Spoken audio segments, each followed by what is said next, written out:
కిం వా నేన ధనేన వాజికరిభిప్రాప్తేన రాజ్యేన కిం వా పుత్రకళత్రమిత్ర పశుభిర్దేహేన గేహేన కిం జ్ఞాతైతక్షణభంగురం సపతిరోత్యద్యం మనోదూరతః స్వాత్మార్థం గురువాక్యతో భజ భజ శ్రీపార్వతీ వల్లభం అంటారు శంకర భగవత్పాదులు. చిట్ట చివరికి తన ఇల్లు, తన బిడ్డలు, తన భార్య వీళ్ల సంగతి విడిచిపెట్టండి, శరీరమే రాదు. కల్లరి బొమ్మయవు కాయమ్మునొల్లా అద్దె కొంపలబోలు ఆ లోకముల్లా తను పెంచు దొంగలవు తనయులనొల్లా ఎందుకీ భోగమ్ములిందుకీ మురుపు ముందుచా ఉండంగమురియంగనగునే అంటారు మానస పూజలో. నిర్దాక్షిణ్యంగా తన శరీరమే అగ్నిహోత్రంలో సంస్కరింపబడి కాలిపోతుంటే జీవుడు లేచి చూసుకుని బాధపడతాడు. అప్పుడు ఏమైంది? తనూభవుడు అంటే శరీరము నుండి ఉద్భవించిన వాళ్ళు ఎవరున్నారో వాళ్ళు పంచుకుంటారు దాన్ని. తనతో పట్టుకెళ్ళినది ఏముంది? తాను చేసినటువంటి పాపపుణ్యములు ఏవున్నాయో ఆ ఒక్కటే జోలె తగిల్చుకుని వెళ్ళిపోతాడు. నేను ఇవాళ ఈ శరీరంలో ఉన్నాను, మళ్ళీ ఇక శరీరంలోకి రాను అని రూఢంగా చెప్పడం అంత తేలికైన విషయం కాదు. ఈ శరీరంలోకి ఎలా వచ్చానో అలాగే ఈ శరీరం నుంచి నిష్క్రమించి ఇంకొక శరీరాన్ని పొందుతాను కొంతకాలం అయిపోయిన తర్వాత. అప్పుడు ఆ శరీరానికి కూడా సుఖదుఖాలు ఉంటాయి. ఆ శరీరానికి ఆకలి ఉంటుంది, దాహం ఉంటుంది, ఎక్కడో గూడు కావాలని ఉంటుంది, భయం లేకుండా బ్రతకాలని ఉంటుంది. అలా బ్రతకాలి అనుకున్నప్పుడు అవన్నీ నేను పొందాలి అంటే భగవంతుడు చూసేదేది అంటే ఈ జన్మలో నువ్వేం చేశావు, చేసినదేదో అది పునర్జన్మకు కారణం. ఈ జన్మలో చేసింది వచ్చే జన్మకి కారణం కాదు అని సిద్ధాంతీకరించాననుకోండి, అసలు నేను ఈ జన్మలో జాగ్రత్తగా ఉండవలసిన అవసరం ఎక్కడి నుంచి ఉంటుంది? దేని కొరకు? నేను ఏం చేసినా ఈశ్వరుడు పట్టించుకోడు, క్షమిస్తాడన్నాను అనుకోండి, అప్పుడు నాకు అసలు ధార్మికమైన జీవనమునందు అనురక్తి ఎందుకు కలుగుతుంది? అందుకే సనాతన ధర్మం మనకు ప్రాణం ఎక్కడున్నది అంటే పునర్జన్మ సిద్ధాంతంలో ఉంది. నువ్వు చేసినవేవో అవి నువ్వే అనుభవించాలి, అందులో పంచుకోవడానికి ఎవరు రారు. అది నీ శరీరము ఖేదపడుతున్నా, నువ్వు బాధపడుతున్నా అది పంచుకోవడానికి మాత్రం ఎవ్వరు ఉండరు, మళ్ళీ నువ్వే అనుభవించాలి. అన్నప్పుడు ఎంతకాలం ఉండిపోతావు ఈ శరీరంలో? ఉండవు. ఉంటే 80 ఏళ్ళు ఉంటావు, 90 ఏళ్ళు ఉంటావు, వదిలిపెట్టాలి. వదిలిపెట్టిన తర్వాత మరి జీవుడి గతి? అప్పుడు జీవుణ్ణి లెక్కలోకి తీసుకోవాలి. తీసుకుని వీడు బాగుండాలి, వీడు బాగుండాలంటే ఇక్కడ ఏదో చెయ్యాలి. మీరు నన్ను ప్రశ్న వేస్తారు, నాకు తెలుసు. అందరికీ అన్నీ చేయడానికి డబ్బు ఉంటుందా అండి? అందరూ ఇలా హరిహర క్షేత్రాలు కట్టగలరా? అందరూ ఇలా వేదికలు నిర్మాణం చేయగలరా అని అడగచ్చు. ఒక్కటి జ్ఞాపకం పెట్టుకోండి, అందరినీ దేవాలయాలే కట్టమని ఈశ్వరుడు ఎప్పుడూ చెప్పలేదు. ఏదో ఒక విభూతిని ఇవ్వకుండా మాత్రం ఈశ్వరుడు పంపడు. నీకు వాక్కు ఇచ్చాడా? నువ్వు పరమ సంతోషంగా భగవంతుణ్ణి కీర్తించు. నీకు 2 చేతులు ఇచ్చాడా? ఆనంద భాష్పాలు పడుతుండగా 2 చేతులు కైమోడ్చి నమస్కరించు. నీకు శక్తినిచ్చాడా? ఒక వృద్ధుడి చెయ్యి పట్టుకొని దారి దాటించు. నీకు ఒంట్లో బలం ఇచ్చాడా? దేవాలయానికి వచ్చి పొద్దున్నే దేవాలయాన్ని తుడు. నీకు ఓపిక ఇచ్చాడా? ఈశ్వరుడు కట్టి విప్పిన బట్ట పట్టుకెళ్ళి ఉతికి ఆరేసి పట్టుకొచ్చి మళ్ళీ దేవాలయంలో అప్పగించు. నీకు ఒక పాట పాడడం వచ్చా? ఈశ్వరుడి దగ్గర కూర్చుని రాజోపచారంలో పాట పాడు. నీకు వాద్యం మ్రోగించడం వచ్చా? వాద్యం ఘోషయామి అన్నప్పుడు వాద్యం మ్రోగించు. నీకు ఇవేమీ కాదా? వచ్చి కూర్చుని జపం చెయ్యి. అన్నిటిలోకి దేవాలయానికి చెయ్యగలిగిన మహోపకారం ఏమిటో తెలుసా? నేను ఆ మాట చెప్తే మీరు తెల్లబోతారు. ఒక గుడికి చేసే మహోపకారం ఏమిటి అంటే గుడికి వెళ్ళడమే. ఎందుకో తెలుసా?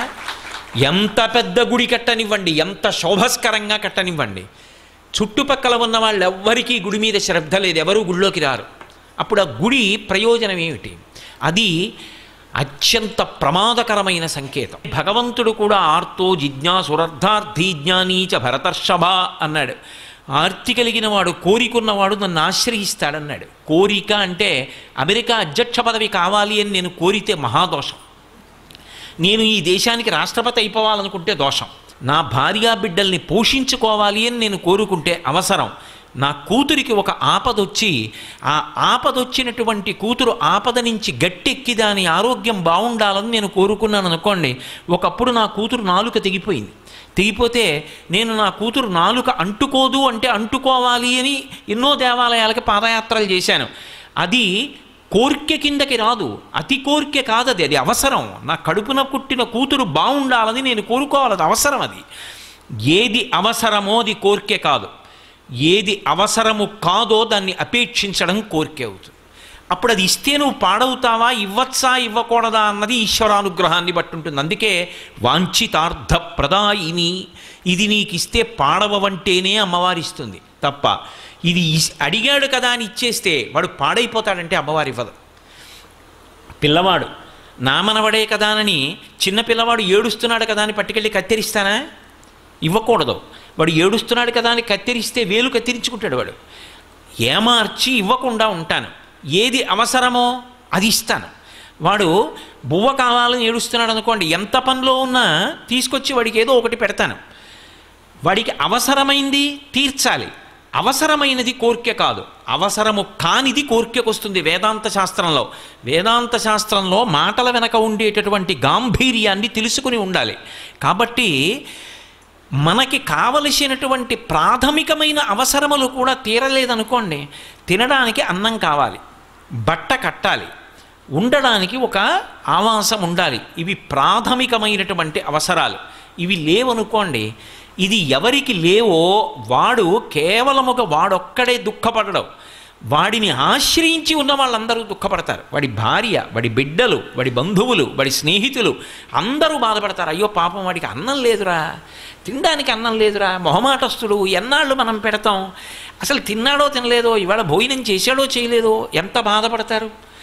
అది అమ్మవారు ఐశ్వర్యాన్ని ఇచ్చేటప్పుడు దేని కారణంగా ఇస్తుంది అంటే పరాశర భట్టర్లు అంటున్నారు, ఈ పునర్జన్మ సిద్ధాంతాన్ని ప్రాతిపదిక చేసి మాట్లాడుతున్నారు ఆయన. ఏదో కేవల శ్లోక రచన కాదు, మహాత్ములు చేసినటువంటి శ్లోకాలు పరమ ప్రామాణ్యములై ఉంటాయి.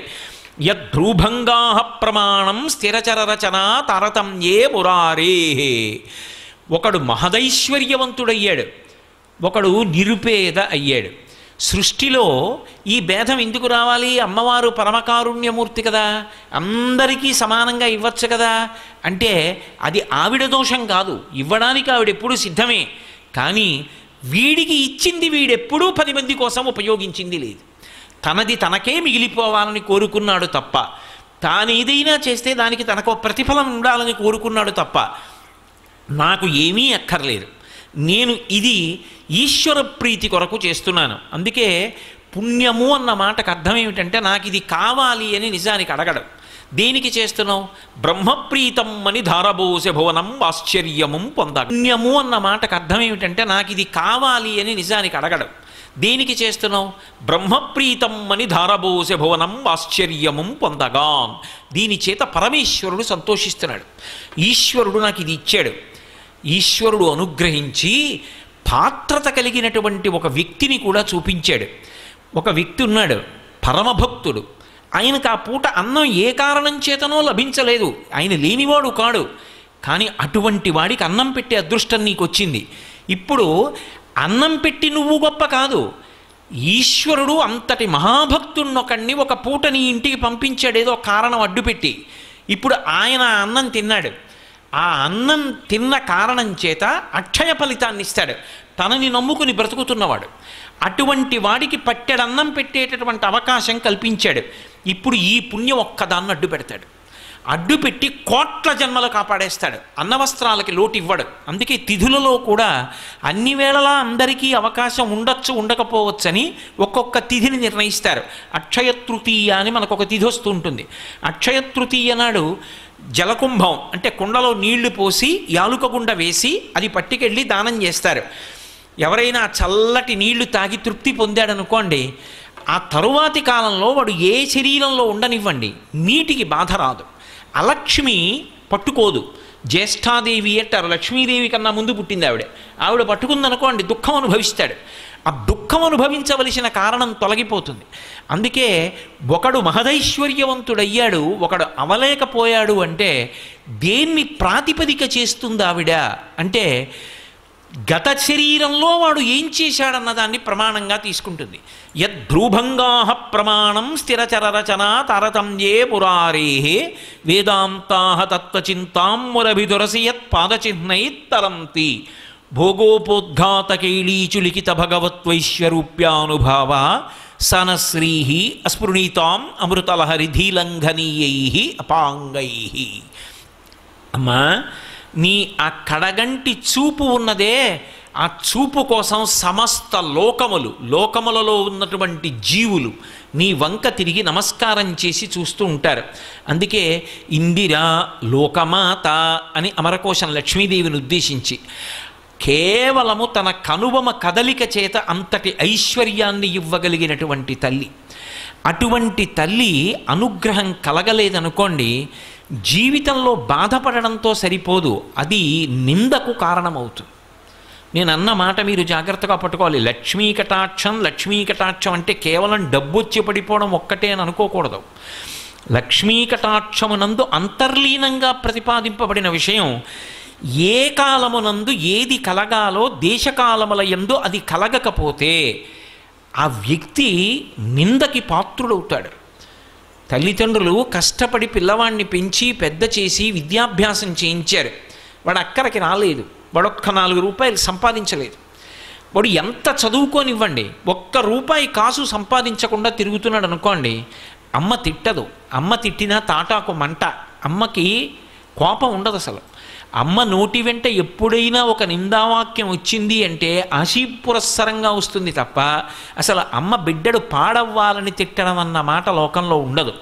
అటువంటి తల్లిట బాధపడి నింద చేస్తుంది. ఇప్పుడు నింద చేస్తుంది అంటే, వీణ్ణి నేను ఎందుకు కన్నానంటే రెక్కలు అలిసిపోయినప్పుడు ఆయనకి ఆసరా అవుతాడు అని కన్నాను. అందుకే కొడుకు ఎవరు అంటే శాస్త్రం కొన్ని మాటలు చెప్పింది.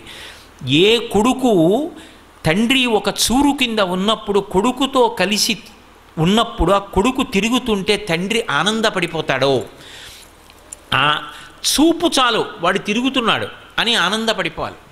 తండ్రి పడుకుంటున్నాడు, కొడుకు వచ్చి ఒక్కసారి కాళ్ళొత్తి వెళ్ళాలి తండ్రి గారికి. తండ్రి శంకరుడు, శివాలయంలో కాదు శివుడు ఉండేది. నమశంకరాయ చ వేదం చెప్పింది. శంకరుడు ఎక్కడ తిరుగుతాడు అంటే తండ్రి రూపంలో తిరుగుతాడు. తండ్రి ఆర్తి ఎప్పుడూ శుభాలు చెయ్యాలని ఉంటుంది. నేను పాడైనా పర్వాలేదు, నా కొడుకు సంతోషంగా ఉండాలి అని తండ్రి ఆలోచిస్తాడు. అటువంటి తండ్రి కాళ్ళు ఒత్తడం అంటే పరమేశ్వరుడి కాళ్ళు ఒత్తడం. అటువంటి కొడుకు ఒక వయసు వచ్చిన తరువాత కూడా ఒక్క రూపాయి సంపాదించలేదనుకోండి, మాతా నిందతి నాభినందతి పితా భ్రాతా న సంభాషతే భృత్యకుప్యతి నానుగచ్చతి సుతా కాంతాపి నాలింగతే అర్ధప్రార్థన శంకయా నకురుతే సల్లాపమాత్రం సుహృత్ తస్మాత్ నైతికమర్ధమార్జన శృణు సఖే విత్తేన సర్వే వశాః. సఖే, ఓ స్నేహితుడా విను అని ఒక ముఖ్యమైన విషయాన్ని ప్రతిపాదిస్తున్నారు. డబ్బు లేకపోతే నిందకి గురైపోతావు. ఎంత డబ్బు అన్న ఆర్తి వద్దు, కానీ సంపాదించాలి, ప్రయత్నం ఉండాలి. ఆ ప్రయత్నం కూడా చేయకుండా ఒక్క రూపాయి సంపాదించకపోతే మాతా నిందతి, అమ్మ నిందిస్తుంది. నాభినందతి పితా, తండ్రి కొడుకుని చూసి సంతోషంగా ఎరా అని ఇలా వెన్నుపామ్మి తట్టడం. నాభినందతి పితా భ్రాతా న సంభాషతే, మేము కష్టపడి సంపాదిస్తాం, వీడొక్క రూపాయి తేడు, అన్నదమ్ములు మాట్లాడరు. భృత్యకుప్యతి, సేవకుడు చెప్పిన పని చేయడు, ఒక్క రూపాయి ఇవ్వలేవు కానీ పనులు చెప్తావా అంటాడు. భృత్యకుప్యతి నానుగచ్చతి సుతా, తండ్రి గారి ఇంట్లోకి వస్తూ ఉంటే కొడుకు జలపాత్ర పట్టుకుని ఎదురొచ్చి నాన్నగారు కాళ్ళు కడుక్కోండి అనాలి, ఎదురు రాడు. నానుగచ్చతి సుతా కాంతాపి నాలింగతే, భార్య కూడా ప్రియమార ఆలింగనం చేసుకోదు. ఆఖరికి అర్ధప్రార్థన శంకయా నకురుతే సల్లాపమాత్రం సుహృత్, అతను చాలా మంచి స్నేహితుడు, అతనేమి దోషభూయిష్టమైన నడవడి ఉన్నవాడు కాడు. కానీ అస్తమానం కనపడినప్పుడల్లా డబ్బు అడుగుతుంటే ఆయన మాత్రం ఎక్కడి నుంచి తెస్తాడు? అందుకని ఇట్నుంచి ఈ డబ్బు సంపాదించిన వాడు ఎడుతుంటే అట్నుంచి సుహృత్ మంచివాడైన స్నేహితుడు ఇలా వస్తుంటే వీణ్ణి చూసి పని లేకపోయినా ఇటు రావలసిన వాడు అటు వెళ్ళిపోతాడు. నకురుతే సల్లాపమాత్రం, ఏమాయి బాగున్నావా అని ఇలా చెయ్యి కూడా ఎత్తడు. నకురుతే సల్లాపమాత్రం సుహృత్ తస్మాత్ నైతికమర్ధమార్జన శృణు సఖే. కాబట్టి ఓ స్నేహితుడా, డబ్బు సంపాదించు. డబ్బు సంపాదించనన్న మాట అనకు. యవ్వనంలో డబ్బు సంపాదించి తీరాలి. కాబట్టి తస్మాత్ నైతికమర్ధమార్జన శృణు సఖే విత్తేన సర్వే వశాః. ఆ డబ్బు చేత లోకమునందు సమస్తమైన సుఖములు కలుగుతాయి. కానీ ఒక్కటి గుర్తుపెట్టుకో, నీతి తప్పి సంపాదించవద్దు. అదే సమస్త దుఃఖములకు కారణమవుతుంది. కాబట్టి సంపాదించేటప్పుడు ఒక్కటి గుర్తుపెట్టుకో, నైతికమర్థమార్జన శృణు సఖే. నీతిగా సంపాదించు, నీతి కొరకు ఖర్చు పెట్టు. ధార్మికంగా సంపాదించు, ధార్మికంగా ఖర్చు పెట్టు. ఈ ప్రవాహం ఉన్నదే, అందుకే కరెన్సీ అంటారు. అది ఎప్పుడు కదిలిపోతుంటుంది, రావాలి వెడుతూ ఉండాలి. ఈ వచ్చి వెళ్ళే ప్రక్రియలో నువ్వు తరించిపోతావు. కాబట్టి తస్మాత్ నైతికమర్థమార్జన శృణు సఖే విత్తేన సర్వే వశాః. కాబట్టి డబ్బు అవసరం లేనివాడు ఎవరు లోకంలో? తస్మాత్ నైతికమర్థమార్జన శృణు సఖే విత్తేన సర్వే వశాః. కాబట్టి డబ్బు అవసరం లేనివాడు ఎవరు లోకంలో? గృహస్థాశ్రమంలో డబ్బు యొక్క అవసరం లేకపోవడం అన్నది ఉండదు. అయితే ఇందులో మీరు ఒక్క విషయాన్ని జ్ఞాపకం పెట్టుకోవాలి. మహాలక్ష్మీ కటాక్షము అనేటటువంటి మాటకు అర్థం కేవలముగా డబ్బు ఒక్కటే అనుకుంటే పొరపాటు. ఎందుచేత అంటే నేను మీతో చెప్పా, లక్ష్మి అంటే లక్ష్యతే ఇది లక్ష్మి. ఆమె చూస్తుంది, మన చేత చూడబడుతుంది. ఎందుకు చూడబడుతుంది అంటే మా వంక చూస్తే బాగుండని చూడబడుతుంది. ఆవిడ ఒక్కసారి నా వంక చూస్తే బాగుండు అని మనం చూస్తాం, ఆవిడ లోకములను ఇలా చూస్తుంటుంది. మరి అదేమిటి? ఆవిడ చూస్తుంటే నన్ను చూస్తే బాగుండని చూడడం ఏమిటి అంటే, ఆవిడ అంతటా చూస్తున్నా ఆవిడ చూపు నీ మీద పడలేదు. అది దరిద్రానికి కారణమైంది. అంతటా చూస్తూ నిన్ను చూడకపోవడం దరిద్రానికి కారణమైతే, అంతటా ఆవిడ చూడడం, అంతటా లక్ష్మిని నింపుతుంటుంది ఆవిడ. అందుకే అసలు కటాక్షము అంటారు. అందుకే ఆవిడ చూపుల చేత పోషిస్తూ ఉంటుంది. లక్ష్మి అంటే లక్ష్మ అని గుర్తుగా ఉంటుంది లక్ష్మి. మీకు నేను ఒక ఉదాహరణ చెప్పాలి అంటే, ఒక ఆయన సభలోకి వస్తున్నారు. అబ్బబ్బబ్బా, మహానుభావుడు ఏమి పాట పాడతారండి, గంధర్వగానం అంటాం కదా, ఎంత గొప్పగా పాడతారండి. ఆయన పాడుతుంటే పక్షులు ఆగిపోతాయండి, ఎంత బాగా పాడతారు. ఇప్పుడు ఆయన అంత గొప్ప గాయకుడు, అంత గొప్ప విద్వాంసుడు, ఆయనకి ఒక పాట వలన అంత కీర్తి వచ్చింది. ఇది ఆయన యందు లక్ష్మ, కీర్తికి కారణమైంది. అది కటాక్షం. ఆమె ఆయన యందు అలా చూసి ఆయన కీర్తికి కారణమైంది. ఒక ఆయన సభలోకి వస్తున్నాడు అనుకోండి, మహానుభావుడండి, ఎంతటి పరమభక్తుడండి, ఎప్పుడూ ఈశ్వరుడు ఈశ్వరుడు ఈశ్వరుడు ఈశ్వరుడు, నోరు విప్పితే ఈశ్వరుడు, అసలు ఇంకొకటి అక్కర్లేదండి ఆయనకి, ఎప్పుడు దాని గురించి ఆలోచిస్తూ ఉంటాడు. ఎన్నిటి మధ్యలో ఉన్నట్టు ఉంటాడంతే, సంఘం ఉండదు, ఎప్పుడు ఆలోచన అంతా భగవంతుడి గురించి ఆలోచిస్తాడు. నిద్రపోతుండగా అర్ధరాత్రి లేపండి చెప్పేస్తాడు భగవంతుడి గురించి మీరు ఏమైనా అడిగితే. నాకు మల్లంపల్లి శరభేశ్వర శర్మ గారని మహానుభావుడు ఒక ఆయన మా ఇంటికి వచ్చి రాత్రి పడుకుని, రాత్రి 2 గంటలకు కూడా కాళ్ళు ఊపుతుంటే మర్నాడు అడిగా ఏమైనా పడుకోలేదా అని. నాకు రాత్రి పార్వతీ కళ్యాణంలో పద్యాలు గుర్తొచ్చాయో అని అవన్నీ చెప్పారు ఆయన. ఒక్కొక్కరు అలా ఉంటారు, రాత్రింబవళ్ళు భగవంతుడి గురించి ఆలోచన చేస్తూ ఉంటాడు. అటువంటి వాడు వస్తున్నాడు అనుకోండి, అబ్బా ఆయన వస్తున్నారు సభలోకి, ఎంత అదృష్టం అంటాం. ఆయన మన ఇంటికి వచ్చారనుకోండి, ఏమి భాగ్యం, ఇవాళ ఇల్లు తరించిపోయింది, అటువంటి వాడింట్లో అడుగు పెట్టాడంటాం. ఆయన వచ్చి అమ్మ కాస్త పట్టెడు అన్నం పెడతారా అని అన్నం తిని వెళ్ళారనుకోండి, ఎంత మురిసిపోతాం. మనం 365 రోజులు తింటాం, కానీ ఆయన వచ్చి తిని వెళ్ళిన రోజేదో అది జ్ఞాపకం ఉండిపోతుంది. మర్రి చెట్టుకి వ్యూహం అంతా చిన్న గింజలో ఉన్నట్టు ఆ వంశం యొక్క అభివృద్ధి అంతా ఆయన వచ్చి తిని వెళ్ళిన ఒక పూట భోజనంలో ఉంది. ఎందుకని? అంతటి భగవద్భక్తుడు ఆయన. భక్తి ఆయన లక్ష్మి, ఆయన లక్ష్మీ కటాక్షం భక్తి.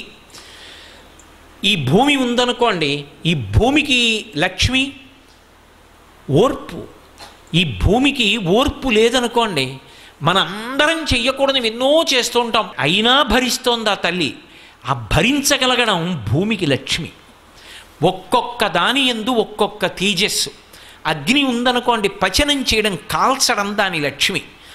ఒక పొలం దగ్గరికి వెళ్ళారనుకోండి, మంచి పండిన పొలం దగ్గరికి వెళ్ళి ఒడ్డున నించున్నారనుకోండి, ఆకుపచ్చగా నిన్నటి వరకు ఉన్నటువంటి పంట ఇవాళ బంగారు వర్ణంలోకి మారి కంకులు ఇలా కొద్దిగా వంగి గాలికి ఊగుతున్నాయి అనుకోండి, ఆ బాగా పండి ఏపుగా ఉండి ఇక కోతకొచ్చినటువంటి ఆ పొలం, ఆ కంకులు వంగి ఉన్నటువంటి పొలం లక్ష్మి.